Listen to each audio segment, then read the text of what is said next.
শীতকালে বারবিকিউ খেতে সবাই পছন্দ করি, কিন্তু বারবিকিউর মেরিনেশন কি সবাই করতে পারি?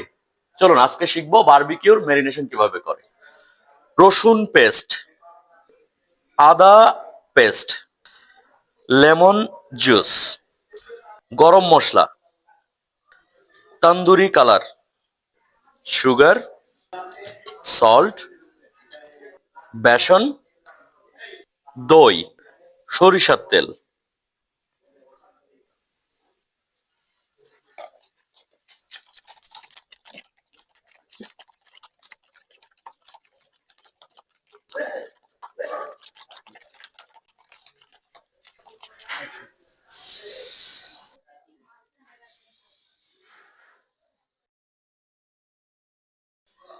তাহলে এই শীতে বারবিকিউ মশলা তৈরি করুন এবং ফিশ গ্রিল করুন, সাসলিক গ্রিল করুন এবং অন্যান্য যত গ্রিল আইটেম আপনি খেতে চান সবকিছুই করতে পারবেন এই তান্দুরি ম্যারিনেশন দিয়ে।